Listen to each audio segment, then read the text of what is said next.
Hi, I'm Brett Watwood. I'm going to be your instructor for a new course, ED6306, Technology, Communication, and School Improvement. So welcome again to ED6303, Technology, Communication, and School Improvement. In today's world, one could tack on digital to each of these three ideas. Digital technology, digital communication, digital school improvement. These are the themes we'll explore the next 8 weeks.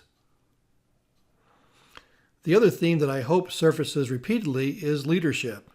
And notice the word blog. We'll talk more about that shortly. So welcome to what I hope will be a totally different and engaging course. I am your instructor, Dr. Brett Watwood. I've been teaching online for 23 years, so I predate Blackboard. My education started at the U.S. Naval Academy, then a Master's of Ed Administration from Old Dominion University, and finally my doctorate in Ed Leadership from the University of Nebraska. I spent 22 years in the Navy, retiring in 1994, and then 22 years in higher education, retiring a second time in 2016. But, as my granddaughter tells me, retiring might be a misnomer, as I'm currently teaching online here at Merrimack, at Northeastern University, and at Creighton University. You will notice I have a Twitter handle, @bwatwood, a Merrimack email, and I blog. I'm also on Facebook, Instagram, YouTube, Pinterest, LinkedIn, and Digo. In other words, like you, and like your staff and your students, I have a digital identity. So there you are on the internet. I'm somewhere else. Your classmates are at other spots.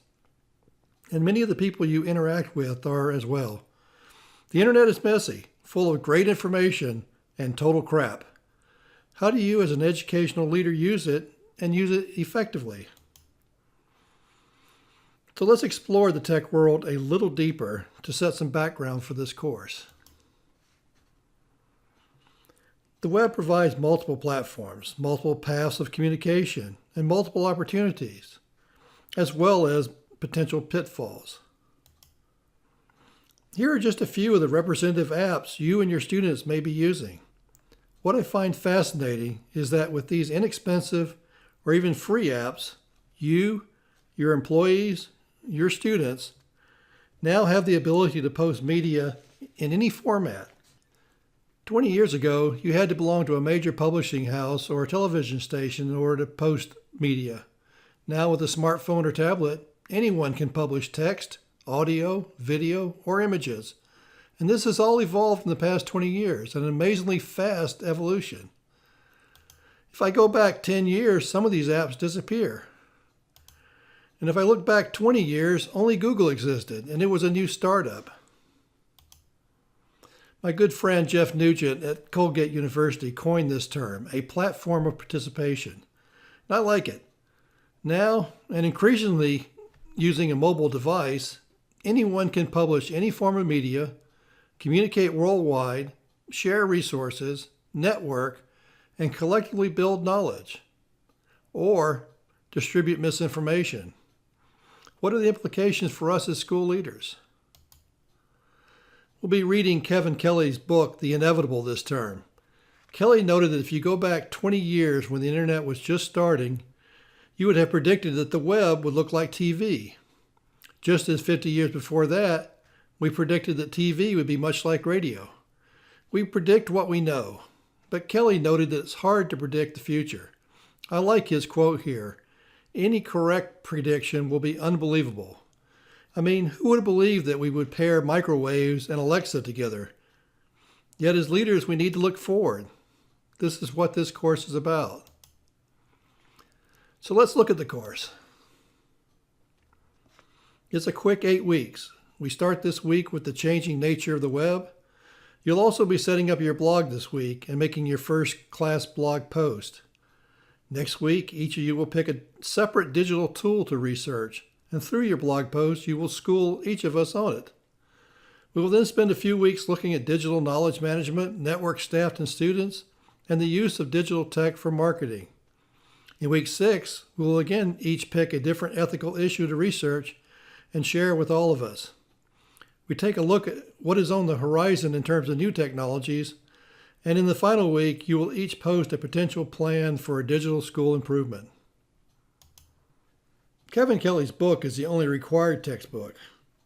Each week I offer additional suggested readings in Dave Weinberger's Too Big to Know and Westerman, Bonnet, and McAfee's Leading Digital. I know you are busy, so the other texts are offered as books to potentially read down the road to better understand leadership in a wired world. I think you will find Kelly's book interesting. Through 12 verbs, he suggests inevitable shifts in how we live and work. Kelly has been the chief maverick and editor of Wired magazine since its launch, and I find his views quite compelling.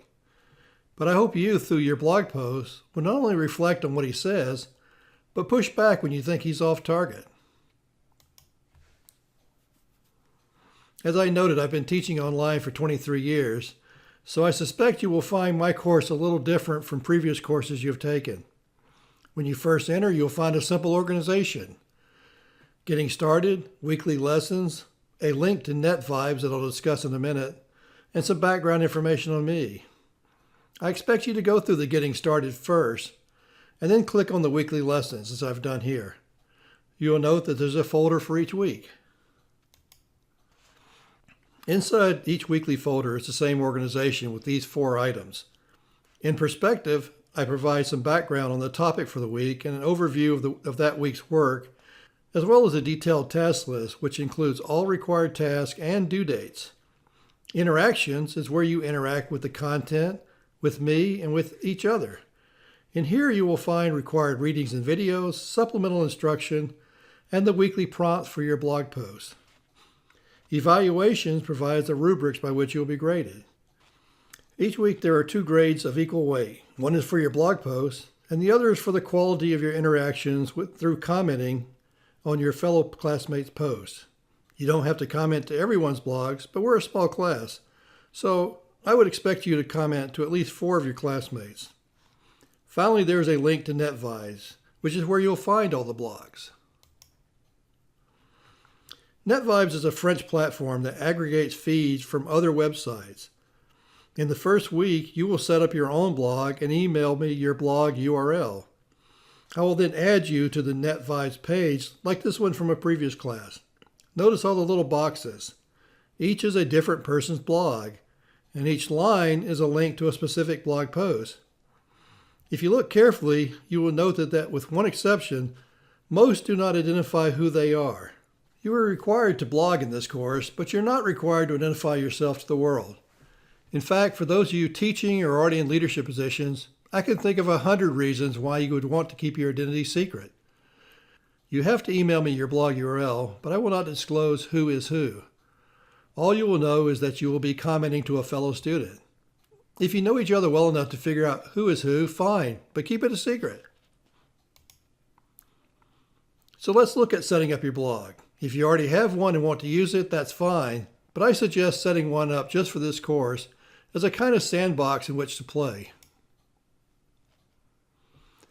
You're free to use any blog platform, but I like either Blogger or WordPress, and I personally use WordPress. If you go to the WordPress website, and make sure you go to WordPress.com and not WordPress.org, where they'll try to sell you a business download. But at WordPress.com, click on the Create Your Site button. There's a short form to complete, name. I just put education for what the site's about, and primary goal usually to share ideas. And then how comfortable are you creating a website? I'm at the 4 right now. Then you give yourself an address. Again, note that they'll try to sell you your own domain, which is fine if you want one, but I'm suggesting you take the free option, which has WordPress in the URL. Finally, pick your plan. And again, I'm suggesting the free one for now. If you fall in love with blogging, you can always upgrade, as I did 10 years ago. Once you're in the blog's dashboard, pick a theme, and you're basically ready to start blogging. You've got some other customizations you can do, but this is probably how you would want to get started. Again, in the dashboard, you click on Post and click the Add New button when you're ready to start blogging. Then give your post a title and be creative. Week one post just doesn't do anything for me. Use a title that says what you're actually posting about. Then type the body of your post in the box below. Note that you have the ability to add media, which is images or video, as well as hyperlink to other websites within the post. APA is fine for paper reports, but in a networked world, I consider hyperlinks as a form of citation. I suggest saving your draft several times as you write it, or write it in Word and then cut and paste it in here.